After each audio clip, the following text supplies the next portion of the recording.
Argument over Christmas gifts turns deadly as a 14-year-old kills his older sister. Hi again and welcome. This is Links 007 TV Let's Talk, and we're about to discuss this on the program. If it's the first time you're watching, please remember to like, share, subscribe to our channel.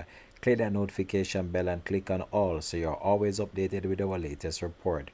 We'll be right back after this short break with the full details.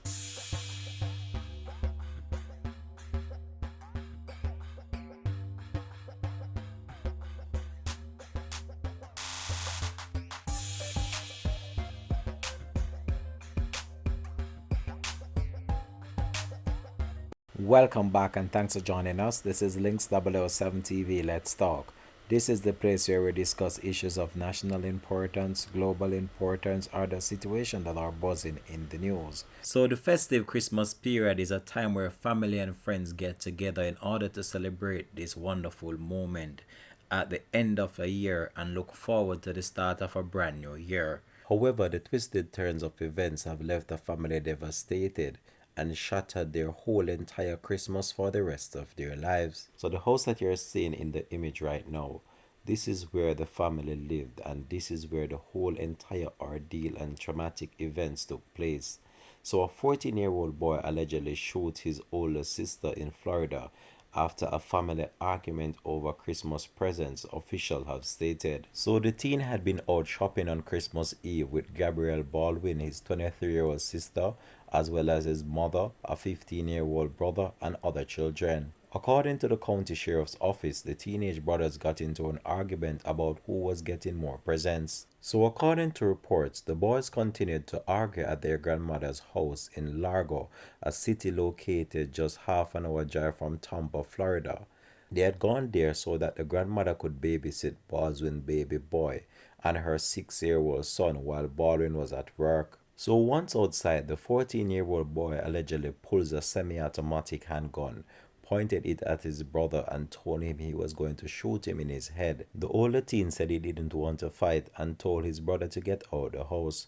Once there, their uncle separated the teens and got the 14-year-old outside, where Baldwin was with her baby. This raised more questions than answers, and one have to begin to wonder how could this 14-year-old boy got access to a firearm in order to carry out such a vicious act on his whole entire family. But when you analyze the whole entire situations as it surrounds firearms in the United States and how firearms are so accessible to young people, this is what is causing the level of crime and violence in the United States, and we have seen this spilling over into other Caribbean countries such as Jamaica and the wider Caribbean diaspora.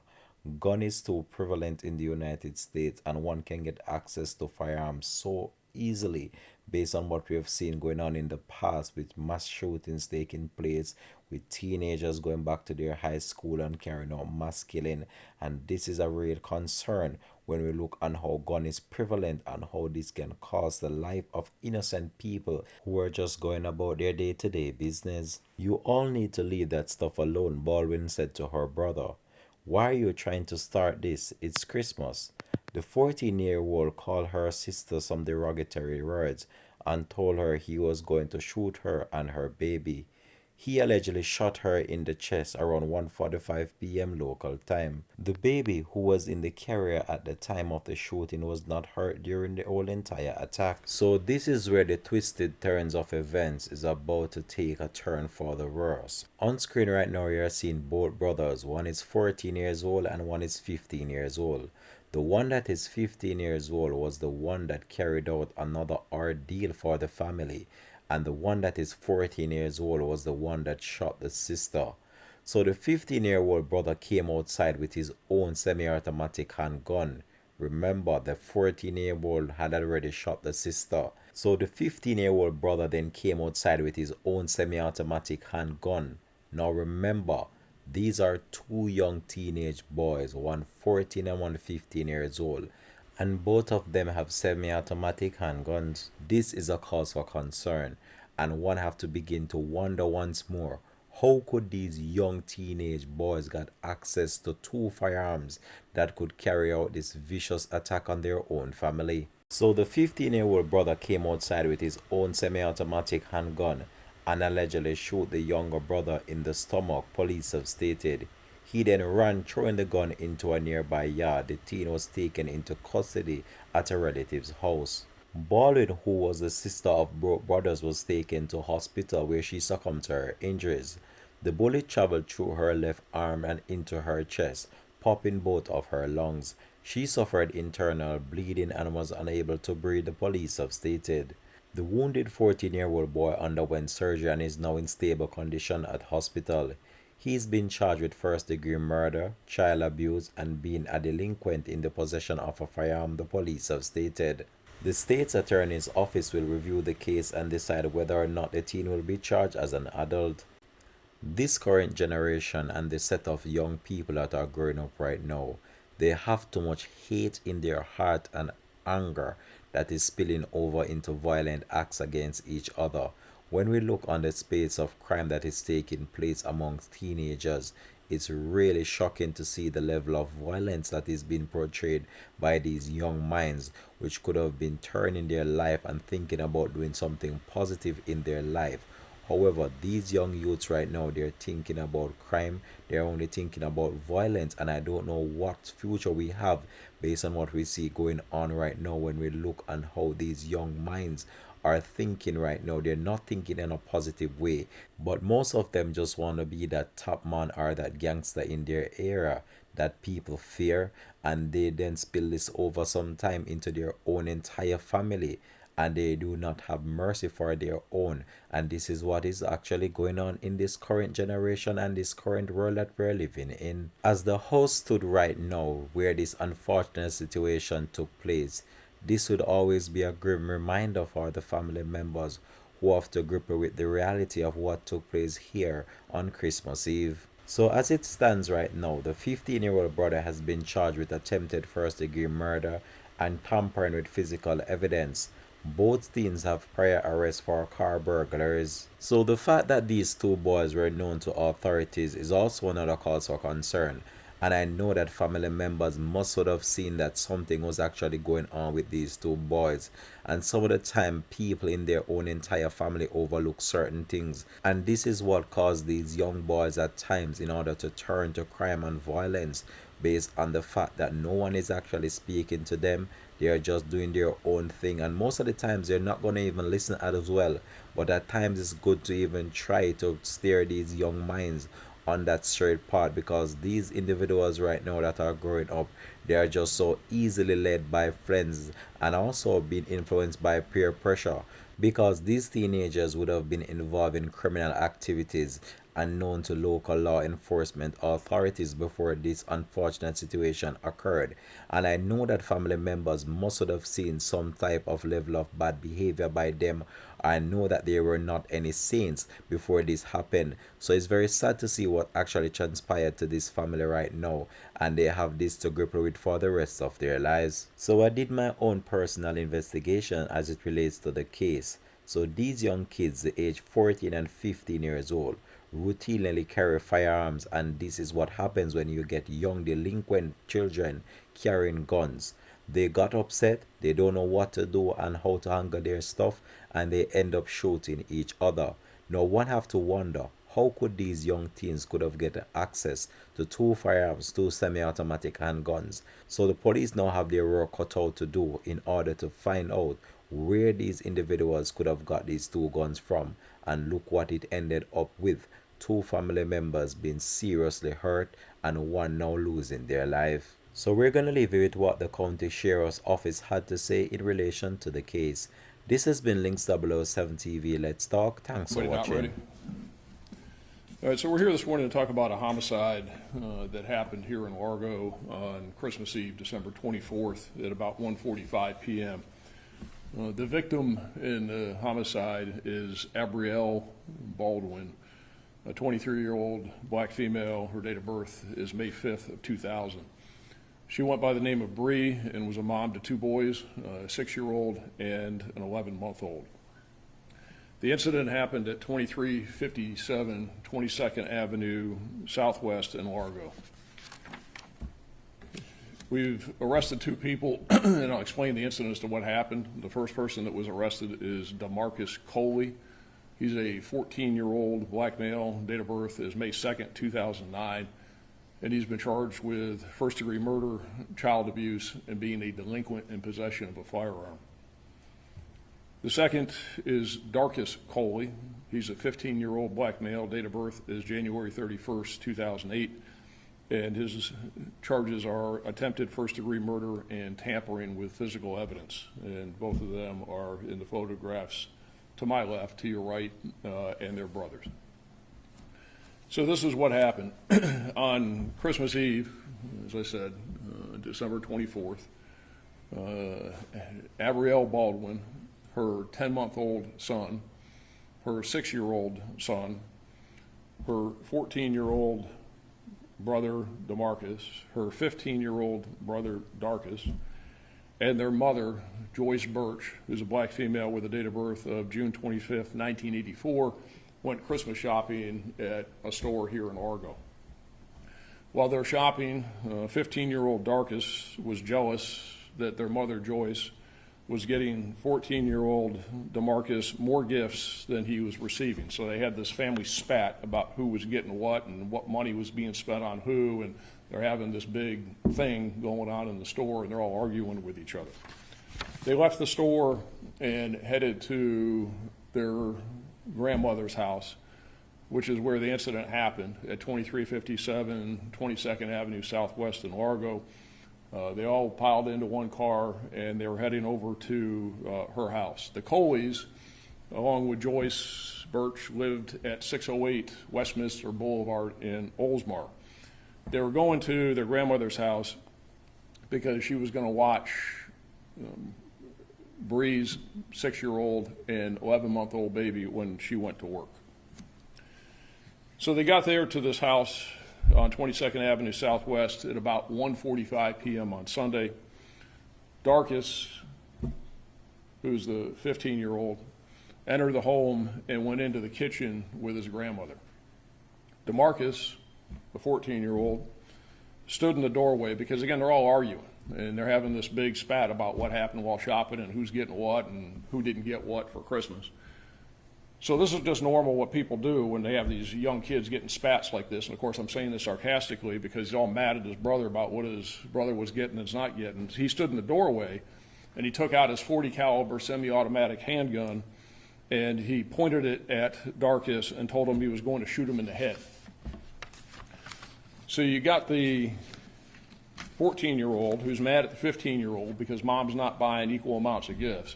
They get to grandma's house, and he takes out his gun and tells him he's going to shoot him in the head. So DeMarcus tries to get Darkus to fight. Darkus said he didn't want to fight and told him to get out of the house, and he didn't want anything to do with him. One of the boy's uncles was present in the home, and he separated them by moving DeMarcus out of the house and moving him out into the driveway area. This is the house here to my right, again to your left, and that's the door where he was standing into, and that's the driveway area that he moved him out to where this happened.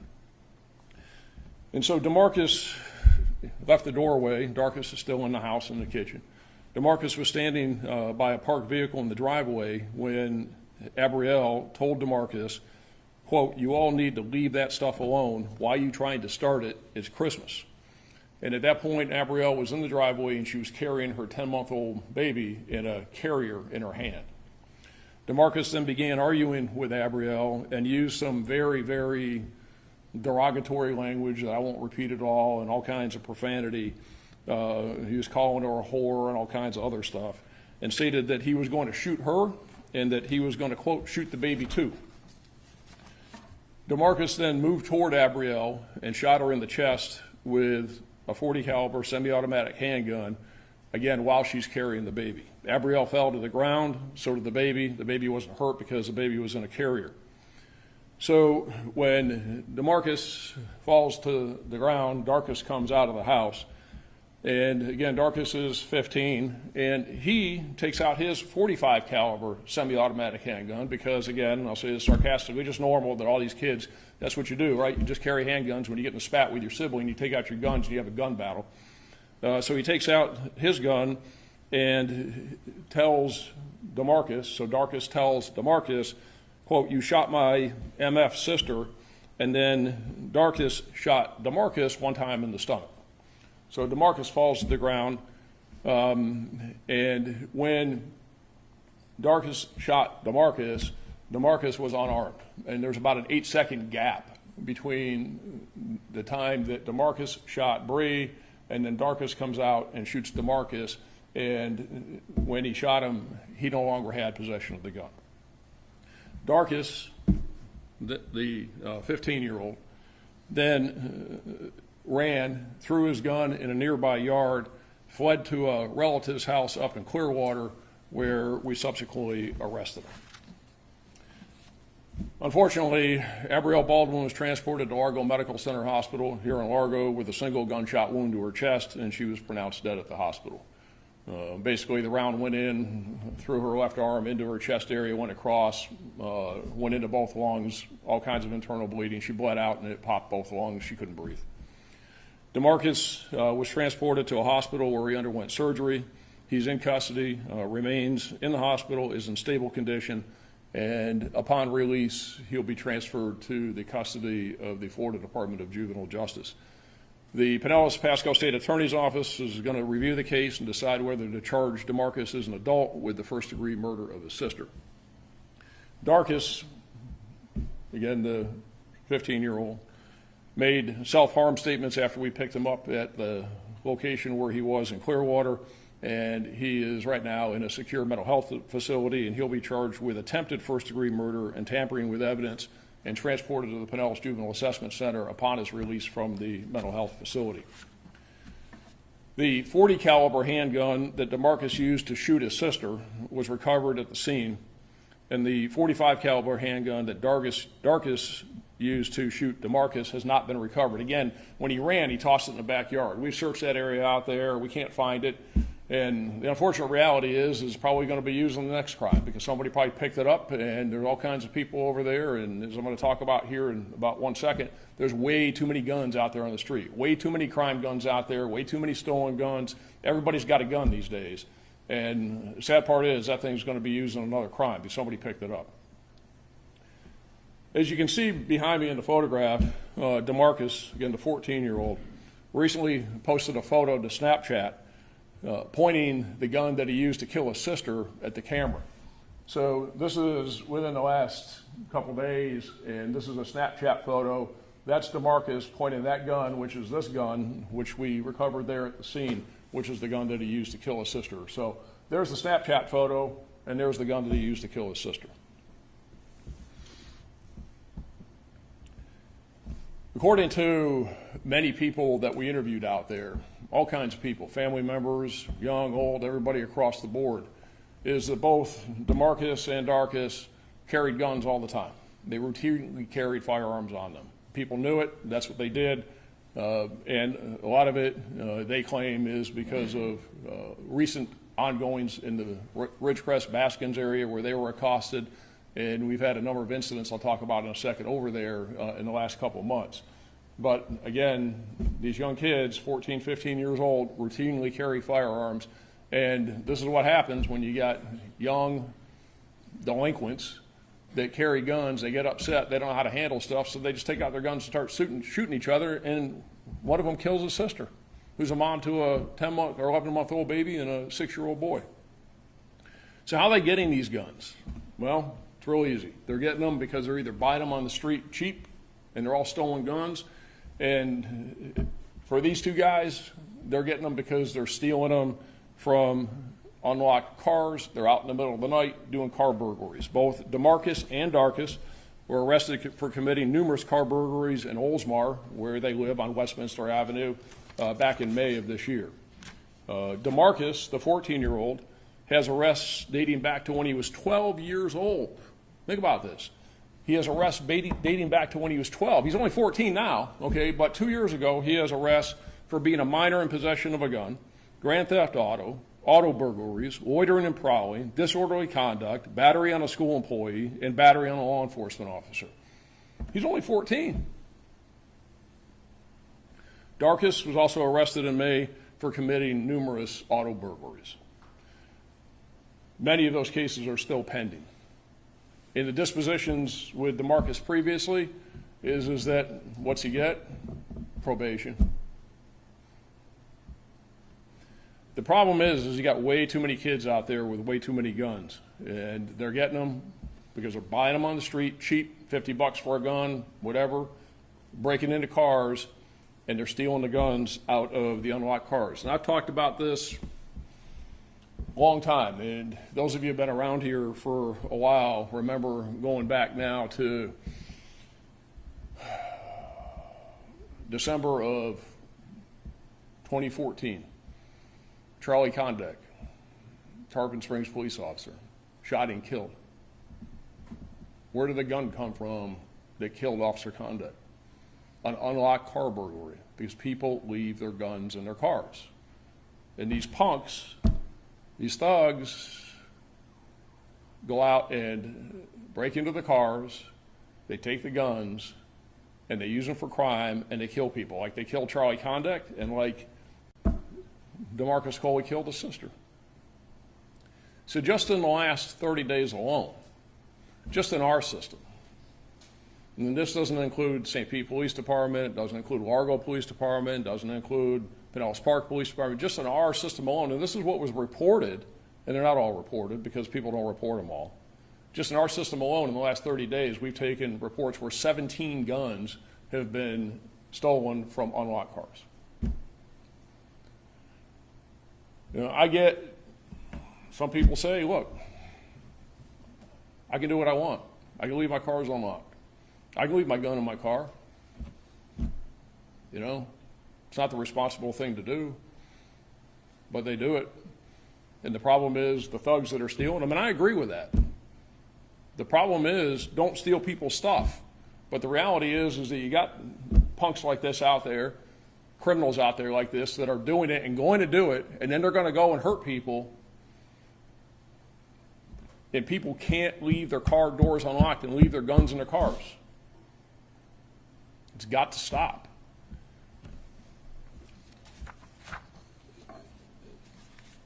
See, you couple that with, since September, just in the Ridgecrest Baskins area alone, which is where this happened, a couple miles to the west of here, we've had 13 shootings or incidents involving guns in that area.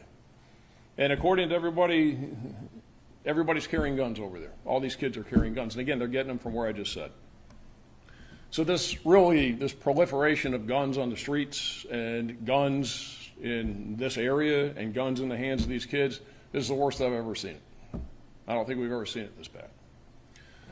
I really think that we need tougher laws to deal with these kids. As you can see with their criminal histories, they are not getting the consequences that they should get that keep them from doing it again and again and again, or deterring others from doing it again and again and again. And I really hope the Florida legislature in the upcoming legislative session will get serious about it and will pass legislation that will hold these kids accountable and help us to slow this down.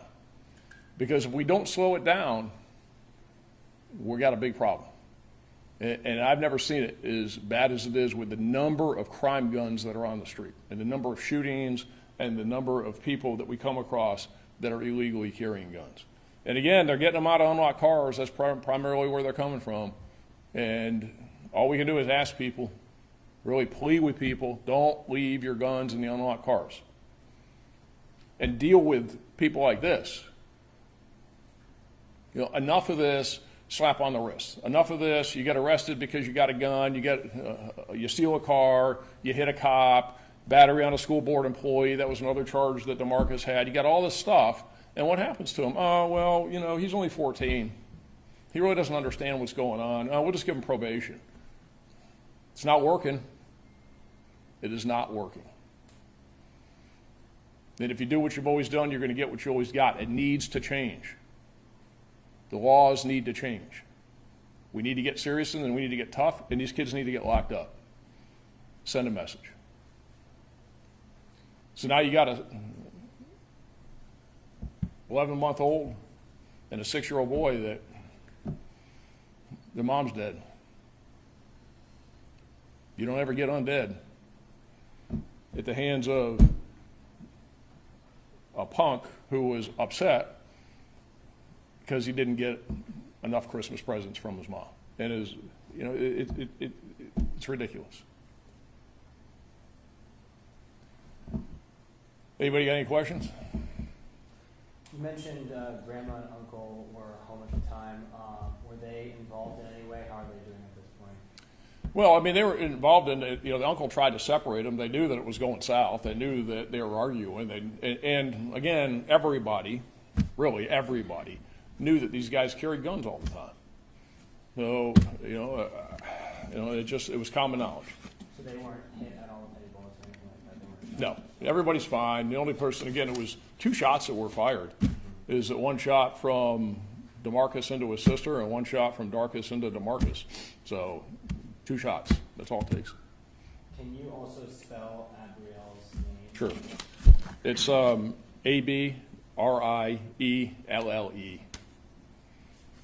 Last name?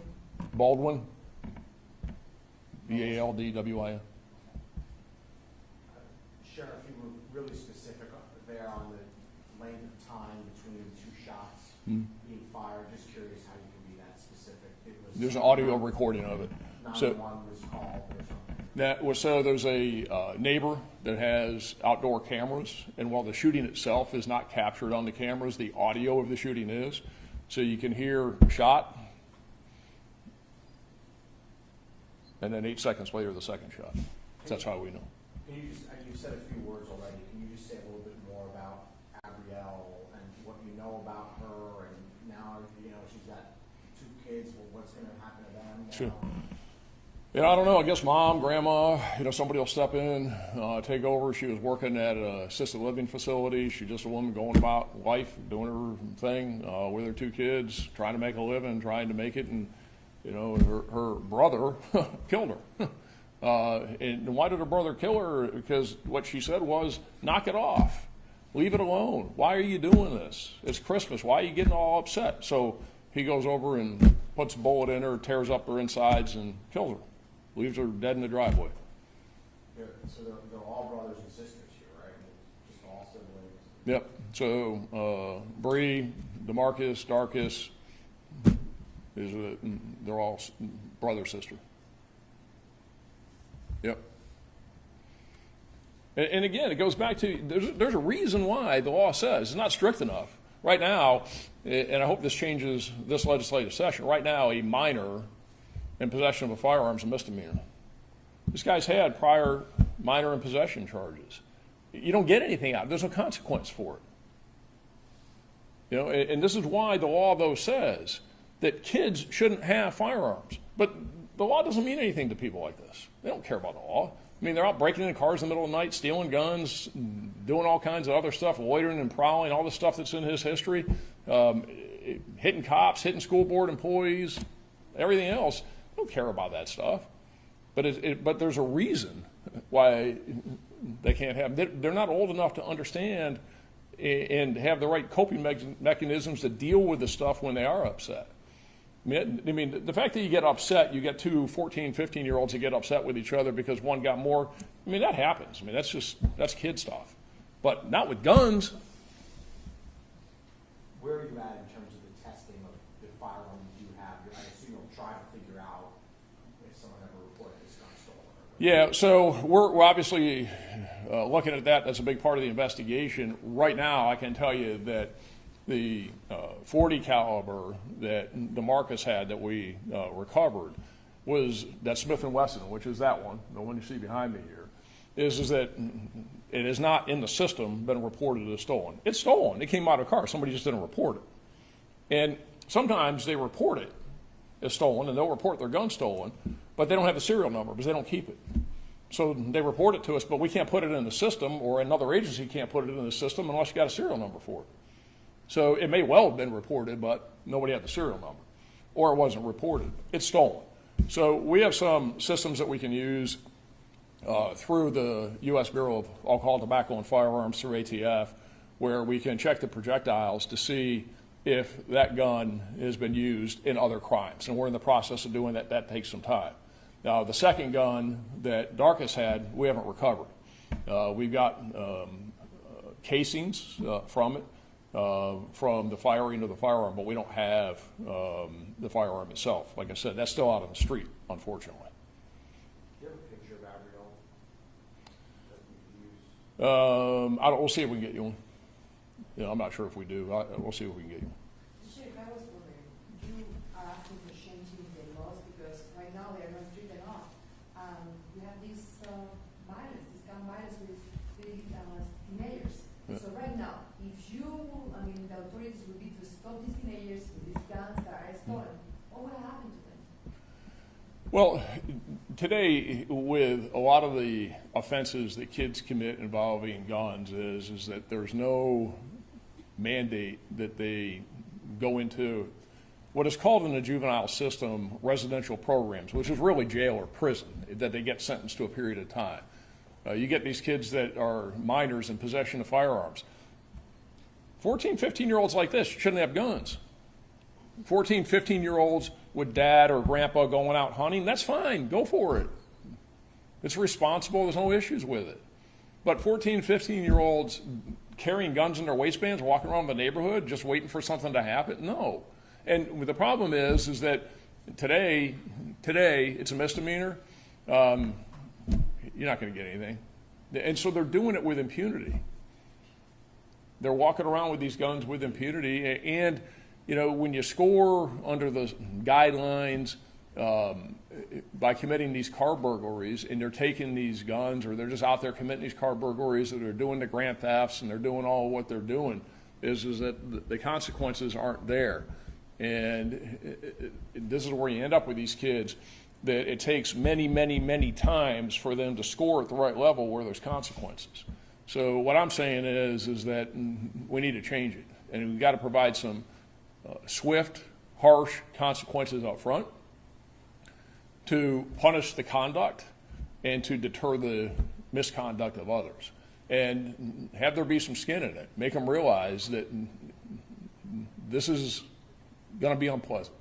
And avoid a tragedy like this one. What's that? And avoid the tragedy like this Yeah, and trying to avoid the tragedy. That's what we want to do. That's the whole reason for it, is to try and avoid the tragedy, like you said, and to try and keep it from happening. And the only way to do it is to send a message. And the message is, we're not going to put up with it. But unless the consequences are there, we can say we're not going to put up with it, but guess what? We as a society, we as a criminal justice, we are putting up with it. Because we let them have these multiple bites at the apple. I went through what DeMarcus's criminal history is. And he's got all this stuff in the past, and he doesn't care. Obviously, he doesn't care, because if he cared, he wouldn't do it. How long ago was his most recent arrest? A few months ago. Both of them have equal time histories and charges. Actually, DeMarcus has more than Darkus does. Darkus's history isn't that extensive. DeMarcus's history is pretty extensive. There's less, actually. Is there a plan for increased law enforcement activity in the neighborhood where this occurred? We have been. We've had increased presence and patrols out there in the last couple months because of this problem with guns. But in this type of a situation where it's used in a domestic type environment, we could put 1,000 cops out there, ain't going to stop it. So what we're trying to do with the increased patrols out there is deal with the street crime, deal with people that are using the guns when they're selling drugs, when they're doing robberies, when they're carjacking, when they're doing all kinds of other street-related stuff. And we're trying to get the guns off the street, and we've had some success with it by being very intensive with the patrols that we've had out there and putting extra people out there. So we have and will continue to do that.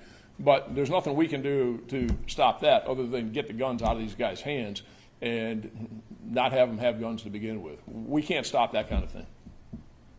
There's nothing we can do on that directly. Now, indirectly, again, with what I'm talking about and consequences in the system and people not leaving their guns in their cars, those kinds of things. But we could put a cop on every street over there in Ridgecrest Baskins or in any other community, and that's not going to stop that. When it comes to talking about people leaving their guns in their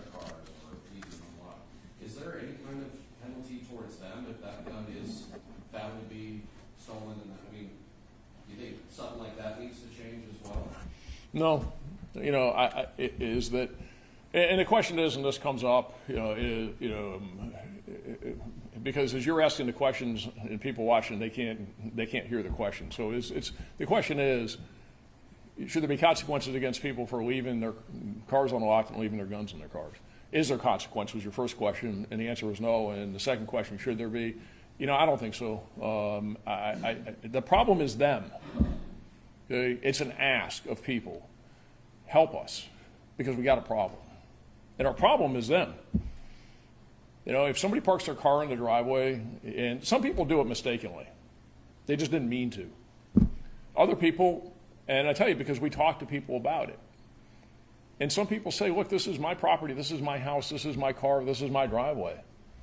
If I want to leave my car unlocked and I want to leave my wallet and my gun and my stuff in my car, I should have a right to do that. And, you know, they got a point. But, okay, I hear you, and you're right. And that's why there shouldn't be any consequence for it. But we got a problem, so help us. You know, that's why I'm asking and pleading it, you know, help us. Because until we can do something to tighten guys like this up, is they're going to keep taking your stuff. But people do it, you know, and some people, again, make a mistake. Others, that's just what they do, is say, I'm just not locking my car. Yeah. And you said he was shot in the stomach. Is he still in the hospital right now? He is. Mm-hmm. What's his condition? He's stable. He's torn up pretty good. His intestines, they had to remove part of his intestines and do some other things in surgery, but he's stable.